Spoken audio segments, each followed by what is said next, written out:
बिस्मिल्लाहिर्रहमानिर्रहीम। अस्सलाम वालेकुम डियर स्टूडेंट्स, आज मैं एक आपके सामने बहुत अच्छा topic the resonance method of benzene लेके हाजिर हुआ हूँ। बहुत अच्छा टॉपिक है, तो चलते हैं अपने टॉपिक की तरफ। The resonance method.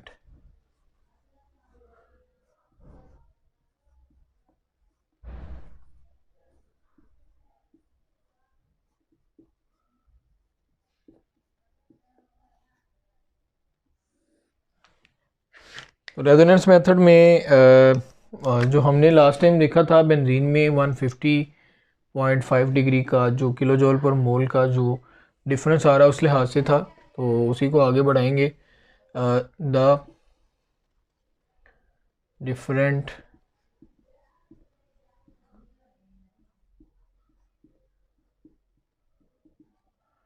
Pairing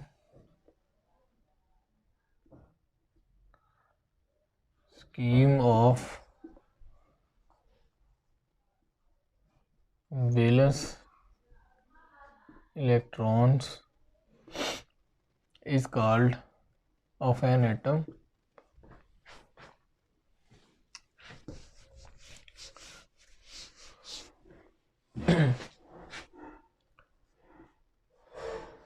the possibility of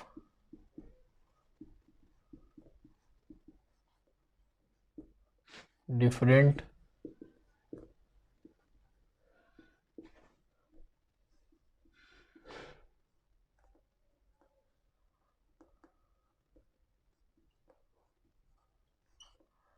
pairing scheme of valence electrons of an atom is called as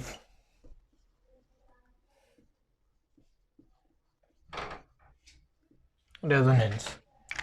किसी भी एटम में जो डिफरेंट पेयरिंग स्कीम होती है उसकी जो पॉसिबिलिटी है उसे हम लोग क्या नाम देते हैं?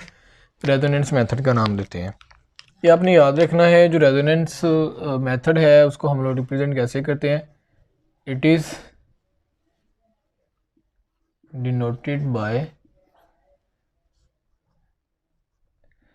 This one type of arrow. ये इस तरह के एरो से ज़ाहिर की जाती है। इसमें डबल एरो, जो एरो है उसके दोनों साइडों पे हेड होता है। तो हमारे पास इस लिहाज से बेंजीन जो है उसके कुछ रेजोनेटिंग स्ट्रक्चर्स हैं। तो पहले हम लोग बात करेंगे, एक साइंटिस्ट था डेवर, उसने बेंजीन के कुछ रेजोनेटिंग स्ट्रक्चर दिए थे। तो डेवर्स स्ट्रक्चर ऑफ बेंजीन,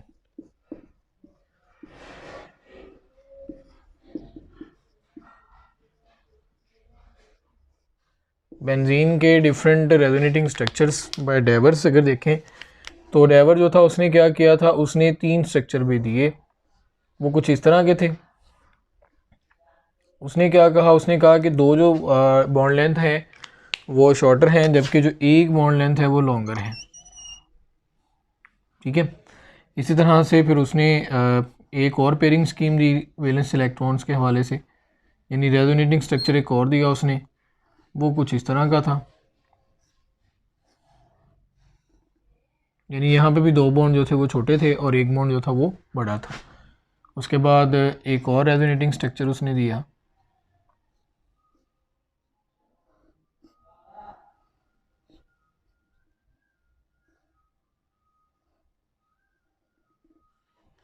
अगर हम मान लें कि ये आपके पास नंबर 1 कार्बन है, ये 2, ये 3, ये 4, ये 5 और ये 6 है। इस तरह से ये 1 2 3 4 5 एंड 6। इस तरह से 1 2 3 4 5 एंड 6। ये 6 कार्बन 3 स्ट्रक्चर हमारे पास है। तो इसमें अगर आप देखें ना तो हमारे पास बॉन्ड, पहले अगर हम इसको मान लें तो 1 एंड 4, और इसी तरह से 3 6 और इस तरह से 2 5। ये जो है ना, इसमें उसने इन बॉन्ड्स को उसने लेंथी कंसीडर किया था। तो अगर ये लेंथी कंसीडर होते हैं तो इसके लिए फिर बॉन्डिंग के लिए ज़्यादा एनर्जी की ज़रूरत है, और अगर ज़्यादा एनर्जी की ज़रूरत होगी तो ये एनर्जेटिकली फेवरेबल नहीं होंगे। तो बॉन्ड लेंथ लाइक 2 5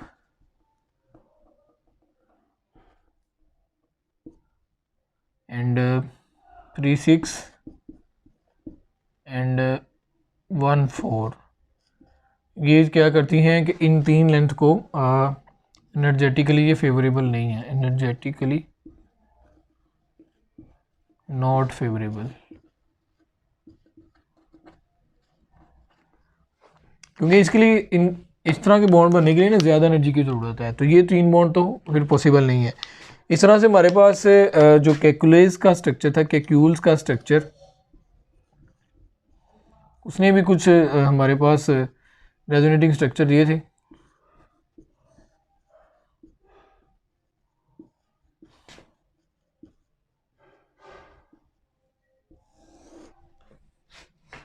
तो कैक्यूल का स्ट्रक्चर मैं आगे ड्रा करता हूँ। ये देखें, कैक्यूल ने दो बेसिकली स्ट्रक्चर दिए थे, उसकी दो पॉसिबल स्कीम्स हमारे पास आती हैं। एक ये है, इनके दरमियान रेजोनेटिंग स्ट्रक्चर्स, और इसी तरह से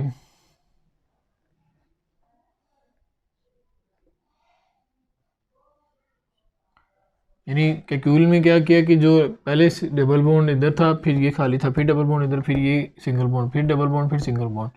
अब ये पेरेंट स्कीम कुछ इस तरह से होगी कि जो पहले जहाँ पे सिंगल बॉन्ड थे वहाँ पे डबल बॉन्ड आ जाएंगे, और जहाँ पे पहले डबल थे वहाँ पे अब सिंगल बॉन्ड बन जाएंगे। तो इस तरीके से ये कैक्यूल के स्ट्रक्चर थे। तो हमारे पास ये दो कैक्यूल्स के स्ट्रक्चर हैं, और इस तरह से ये तीन जो है ना हमारे पास डाइवर्स के स्ट्रक्चर है। तो अगर हम ओवरऑल बेंजीन के रेजोनेटिंग स्ट्रक्चर देखें तो हमारे पास 5 बेंजीन के रेजोनेटिंग स्ट्रक्चर बनते हैं। तो मैं इसको ओवरऑल 5 के 5 स्ट्रक्चर यहाँ पे ड्रा करता हूँ।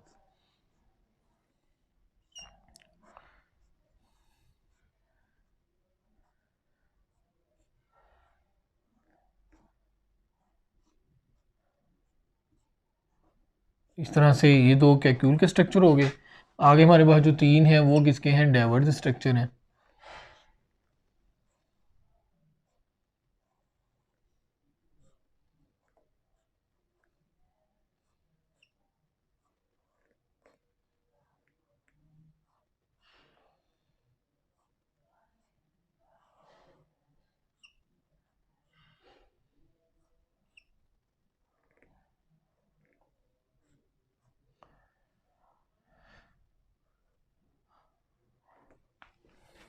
तो यहाँ पे हमारे पास 5 स्ट्रक्चर बन गए हैं। ये दो जो स्ट्रक्चर्स हैं अकॉर्डिंग टू कैक्यूल्स हैं, और ये जो तीन स्ट्रक्चर हैं ये डाइवर्स स्ट्रक्चर हैं।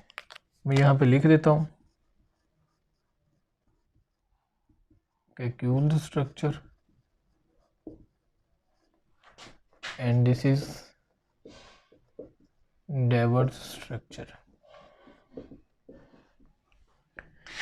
हमारे पास ये बेंजीन के कुछ रेजोनेटिंग स्ट्रक्चर्स आ गए, यानी इसमें देखें तो डिफरेंट इलेक्ट्रॉन्स पाई बॉन्ड जो है ना उनकी डिफरेंट पेयरिंग स्कीम आ गई है। अब एक्चुअल स्ट्रक्चर अगर हम देखें तो इन सारे स्ट्रक्चर्स को हम क्या करेंगे, कंबाइन करेंगे। तो हमारे पास जो है ना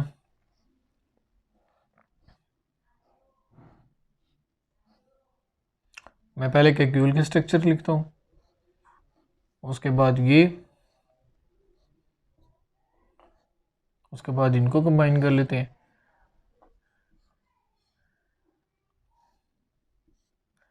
फिर इसको कंबाइन करेंगे, और फिर लास्ट वन जो है उसको कंबाइन करेंगे। तो हमारे पास इलेक्ट्रॉन की एक डिफरेंट अरेंजमेंट आ जाएगी, जो कि अब एक्चुअल स्ट्रक्चर जो बजाय हम इस तरह के लिखने के, हम लोग एक्चुअल स्ट्रक्चर ऐसे करेंगे कि बेंजीन के अंदर डिफरेंट बॉन्ड लगाने के हम लोग क्या करेंगे, एक रिंग नुमा स्ट्रक्चर यानी रिंग ड्रा कर देंगे। ये रिंग इंडिकेट करी कि यहाँ पे इलेक्ट्रॉन जो है ना एक सर्कुलर डायग्राम या सर्कुलर फैशन के अंदर मूव कर रहे हैं। पाई इलेक्ट्रॉन जो है ना, यानी जो लास्ट टाइम हमने बात की थी ट्रैक्शन ऑफ पाई बॉन्ड की, तो इस हवाले से है।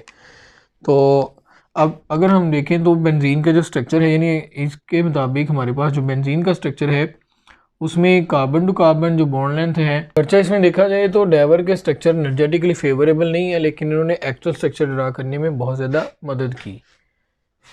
तो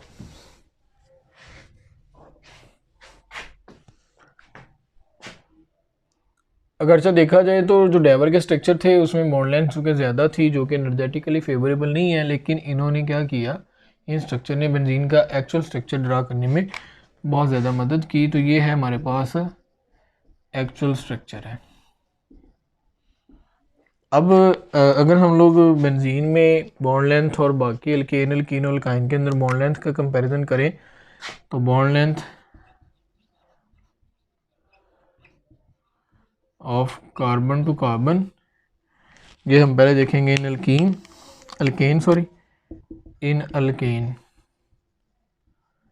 ये हमारे पास कितनी है 1.54 एंगस्ट्रॉन है। इस तरह से एल्कीन के अंदर अगर देखी जाए तो वो कितनी है 1.34 एंगस्ट्रॉन। इस तरह से अगर हम अल्काइन के में देखें तो ये कितनी आ रही है 1.20 एंगस्ट्रॉन। और अगर हम लोग carbon to hydrogen bond distance देखें तो वो हमारे पास 1.09 एंगस्ट्रॉन आ रही है। अब यहाँ से बेंजीन के केस में अगर carbon to carbon bond length देखी जाए इन बेंजीन तो वो कितनी है 1.397 एंगस्ट्रॉन। अब यहाँ पे हम लोग एक फ़ाइनल कंक्लूजन की तरफ जा रहे हैं कि जो बेंजीन में या बाकी मेंबर के अंदर जो carbon to carbon bond length थी वो हमारे पास कितनी आई है। बेंजीन के केस में 1.397 है, जबकि अल्केन में है 1.54 और अल्कीन में है 1.34, जो कि बेंजीन के केस में अल्केन और अल्कीन का एवरेज है। ठीक है, तो हम लोग कंक्लूजन फिर क्या लिखेंगे यहाँ पे, फाइनल हमारी कंक्लूजन होगी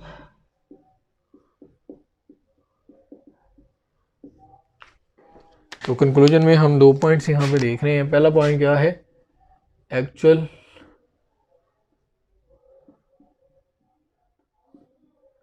स्ट्रक्चर इज इंडिकेटिंग